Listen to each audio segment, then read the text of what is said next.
There was no riot.no protest.no viral video. Just silence. For 4 long months, nurses and cleaners at a central hospital showed up to work without pay, not late pay, not partial pay. No pay at all. They still came in every morning, because patients don't wait for justice, and sickness doesn't pause for salaries. While the ward stayed hot, crowded, and chaotic, one office stayed cold. Air-conditioned, quiet, comfortable. Downstairs, nurses ran until their feet swelled. Cleaners scrubbed blood from floors that never stayed clean for more than minutes. Upstairs, the director arrived in a brand new black SUV, custom suits, imported shoes. A life untouched by the suffering below him. Downstairs, workers counted coins just to afford transport. Upstairs, one man counted excuses. And here is the part mainstream media never explains. This is how exploitation actually works in Africa today, not with chains, not with guns. It works through paperwork, through connections. Through silence. No journalist came to film it. No NGO issued a statement. No headline ever appeared. Because quiet crimes are easy to ignore, and easy to repeat. For the workers, speaking up felt more dangerous than staying silent. Complaints meant losing everything, silence at least kept the door open. But silence has a price. When wages disappear, medicine disappears, food disappears, time disappears. And for one nurse inside that hospital, time was already running out. His name was Samuel. And what was happening inside his home would turn this quiet crime into something no one could ignore. Samuel had worked at that hospital for more than 10 years. He wasn't famous. He wasn't political. He wasn't looking for trouble. He was the kind of nurse hospitals quietly depend on, the one who stayed late when others clocked out, the one who held patients' hands when families couldn't be there, the one who treated strangers like they mattered. But outside the hospital walls, Samuel was breaking. At home, his 5-year-old daughter struggled to breathe at night, asthma, severe, unforgiving. Her chest rose too fast, her breaths came shallow, sharp, panicked. She needed an inhaler. A simple piece of medicine, something Samuel walked past every day at work. But he couldn't afford it. For months without pay had emptied his savings. First went the extras, then the food, then the transport money. Samuel started walking to work, miles each way, every day. In the mornings, he drank weak tea instead of eating. At night, he lay awake listening to his daughter's breathing, counting seconds between each gasp, wondering which one might be the last. At the hospital, no one talked about money out loud. They whispered in break rooms, shared rumors in hallways. Next week, management said, "Be patient. The system is down." Weeks passed, then months. Stress spread through the hospital like an infection. Rent notices appeared on doors, cupboards went empty.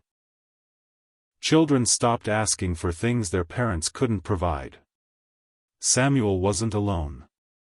Cleaners, orderlies, young nurses fresh out of school. All trapped. Because quitting meant never seeing the money they were owed, and staying meant watching their families suffer. The director knew this. He knew fear was cheaper than payroll.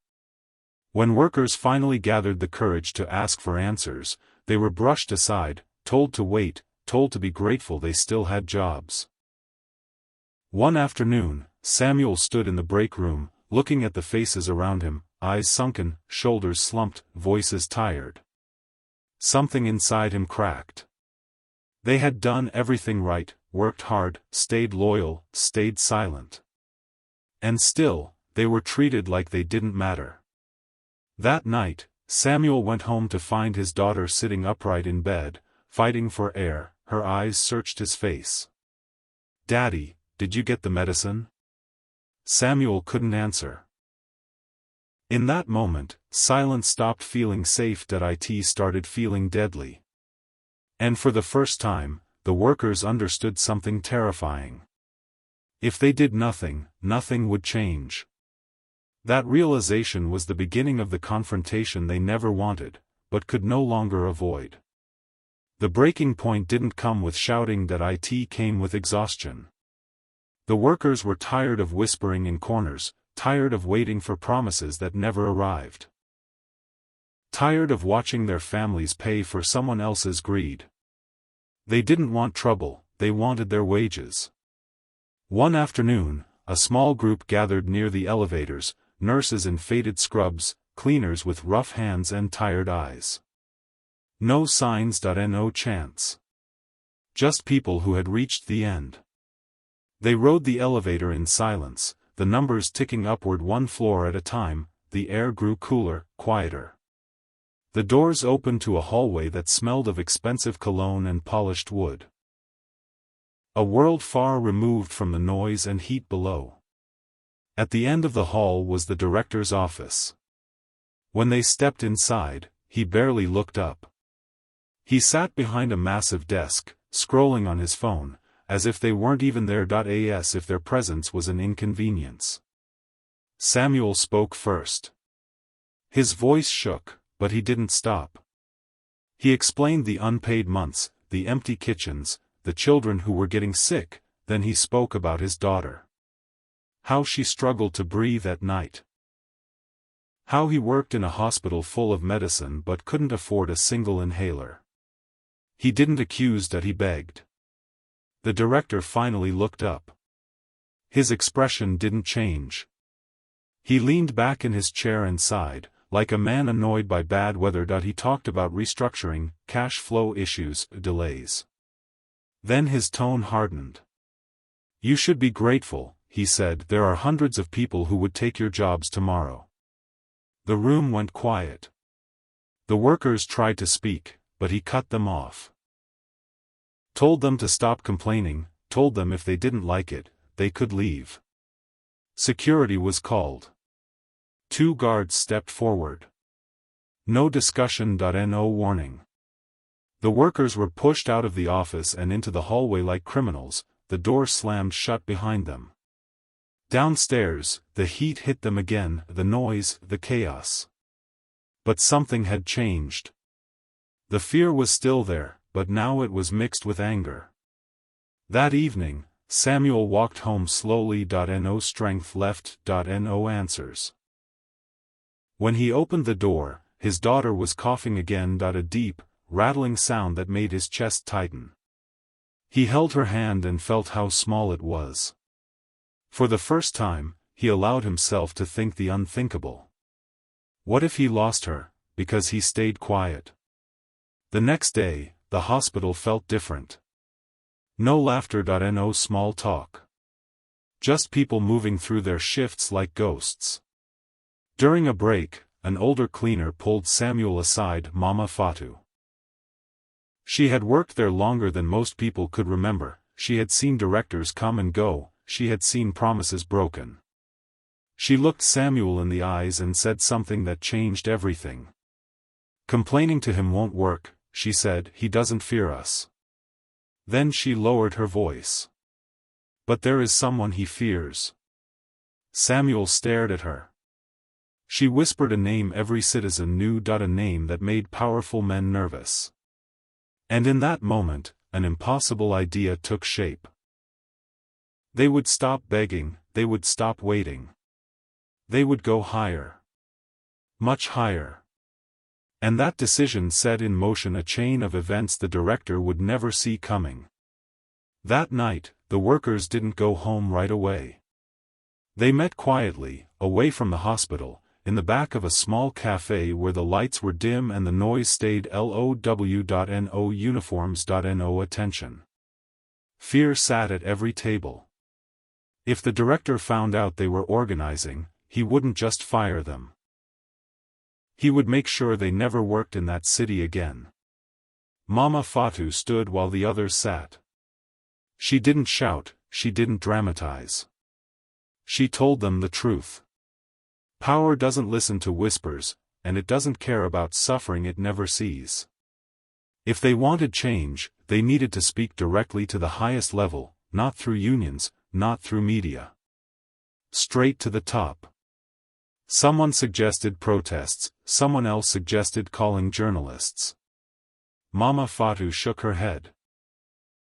Those roads take time, she said, and we don't have time. She looked at Samuel. We write a letter. Not a complaint form, not legal language. A human letter. One story. One truth. Samuel volunteered to write it.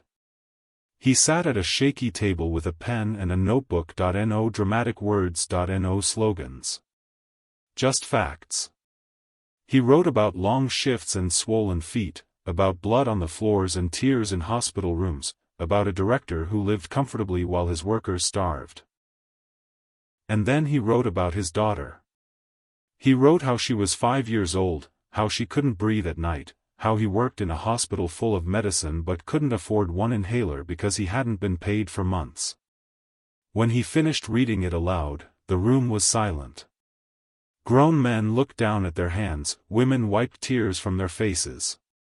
One by one, they signed the paper. 30 names. 30 lives.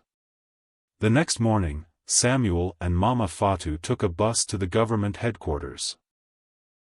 The building was large, cold, intimidating. Soldiers stood at the gates, faces unreadable. Inside, a clerk barely looked up when Samuel placed the envelope on the desk. It's for the president, Samuel said, please. It's urgent. The clerk nodded without interest and dropped it onto a stack of other papers. No promise. No reaction. Samuel and Mama Fatou walked away feeling small. They had done everything they could. Days passed. Nothing happened. The director continued walking the halls like a king, the workers continued showing up like ghosts. At home, Samuel's daughter grew weaker, she stopped playing, she lay still, breathing fast, eyes dull with exhaustion. Samuel sat beside her at night, listening, praying for something he no longer believed would come. At the hospital, hope faded. People stopped talking, stopped asking, stopped expecting anything. Silence returned. But somewhere else, far from the hospital corridors, that letter was finally being read. And the moment it was opened, everything changed. It happened on a Tuesday morning. No announcement. No warning. The hospital woke up the same way it always did, sirens, footsteps, exhaustion, but something felt off. Security guards whispered into radios, heads turned toward the entrance. Then the sound came. Not ambulances, not traffic. Heavy engines. A military convoy rolled to a stop outside the hospital gates. Soldiers stepped out first, calm, focused. And then he appeared. Ibrahim Traoré walked through the doors without hesitation. No campaign smile. No handshakes. He moved like a man on a mission. The lobby went silent. Nurses froze mid-step, cleaners stopped mopping. He didn't ask for the director. He didn't wait for protocol. He walked straight to the nurses' station. Straight to Samuel. You are Samuel, he said. It wasn't a question. Samuel's legs trembled. He nodded. I read your letter, Traore said, is it true? Samuel swallowed hard. Yes, sir, he said, all of it. Traore listened. He didn't interrupt. Didn't rush. He looked around at the worn uniforms, the tired faces, the fear no one tried to hide anymore. Nobody works for free in my country, he said quietly, not while I am responsible. Then he turned toward the elevators. Let's go upstairs. The director was in his office, sipping coffee, scrolling his phone, planning a vacation. The door opened. No knock. His assistant stumbled in first, pale and shaking. Sir, you need to stand up. Before the director could speak, Traore walked in. The room shrank. The director dropped his phone, coffee spilled across the desk. He forced a smile and reached out a hand. Traore didn't take it. "Where is the money?" he asked. Excuses came fast: bank issues, system delays, technical problems. Traore raised a hand. "Open the accounts." An aide stepped forward. A laptop opened. Numbers filled the screen. The hospital was not broke, the accounts were full.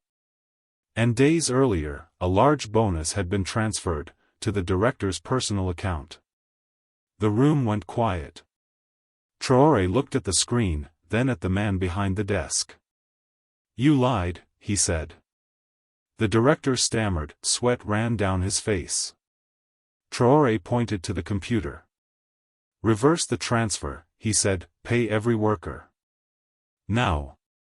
The director hesitated. Traore leaned closer. "If a single worker is unpaid within the hour," he said, "you leave this office in handcuffs." The director made the call. Transfers began. One by one. Downstairs, phones buzzed. Messages arrived. Balances refreshed. 4 months of stolen wages returned, with interest. Traore ordered the director downstairs. The lobby was packed. Workers held their phones, hands shaking. "Check your accounts," Traore said. Gasps turned into cries, crying turned into laughter. The director stood with his head down. "Apologize," Traore said. "I'm sorry," the director muttered, "it will never happen again." Traore leaned in. "My office will monitor these accounts," he said. "One missed payment, and this building closes." He turned back to the workers. "Go," he said gently, "take care of your families." Then he left the way he came. No speech. No cameras. Just engines fading into traffic. That night, Samuel bought the inhaler. His daughter slept peacefully for the first time in months. And across the city, a message spread faster than any headline. Silence protects the powerful, until someone decides to listen. The shock didn't end when the convoy disappeared. It began there. Inside the hospital, everything changed overnight. Paychecks arrived on time, air conditioners in the wards were repaired, schedules were respected. The director walked differently now, quieter, careful. Every signature felt heavy, every decision measured. Because fear had entered the building. Not the fear of workers, the fear of consequences. But the real aftershock happened outside those walls. Word spread fast, not through newspapers, through phone calls, through whispers between offices. He came in without warning. He checked the accounts himself. He forced payment on the spot. Managers across the city stopped delaying wages, budgets were suddenly found. Excuses evaporated. What had been normal corruption yesterday felt dangerous today. For years, exploitation survived because it was invisible, because everyone assumed no one was watching. That assumption died in a single morning. At the hospital, workers stood taller, they spoke louder, not because they wanted power, but because dignity had returned. Samuel noticed it first in small moments. Nurses laughed again, cleaners took pride in their work, people made plans beyond tomorrow. At home, his daughter breathed easily, she ran, she slept. The sound that once kept him awake at night. The wheezing, the panic, was gone. Across the city, officials reread regulations they had ignored for years, finance officers double-checked transfers, directors cancelled luxury trips. Not out of morality, out of survival. And something else shifted. People stopped believing they were alone. They saw proof, not promises, that silence could be broken. That power could be confronted, that accountability was possible. No slogans were printed. No statues were raised. Just a quiet understanding that settled in. If one letter could shake a hospital, what could many letters do?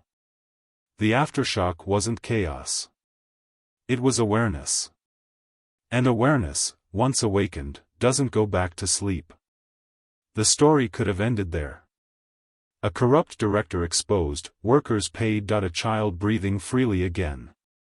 But that would miss the point. Because this was never just about one hospital. It was a warning. To every official who believed silence was safety. To every manager who thought paperwork could hide cruelty. To every system that depended on people being too tired, too afraid, or too poor to speak. The message was simple. Power is watching now. Not in speeches, not on television. In ledgers. In bank accounts. In the quiet places where exploitation used to live. No one announced a new policy. No law was passed that day. Something more dangerous happened. A precedent was set. It showed that authority could move without permission from corruption. That accountability didn't need headlines to work, that justice could arrive quietly, and still shake buildings. For the workers, it meant more than money. It meant dignity. For the officials, it meant fear, not the kind that paralyzes, the kind that corrects behavior. And for the country, it meant something else entirely. It meant the old rules were no longer guaranteed. That exploitation was no longer invisible, that silence was no longer protection. This was not a promise that every injustice would be fixed. It was something more honest. A line had been drawn. Cross it, and consequences would follow. And that is why this story matters. Not because a president walked into a hospital, but because an entire system learned that people were no longer alone. Warnings don't always come with sirens, sometimes they arrive as footsteps in a quiet hallway. And once heard, they are never forgotten.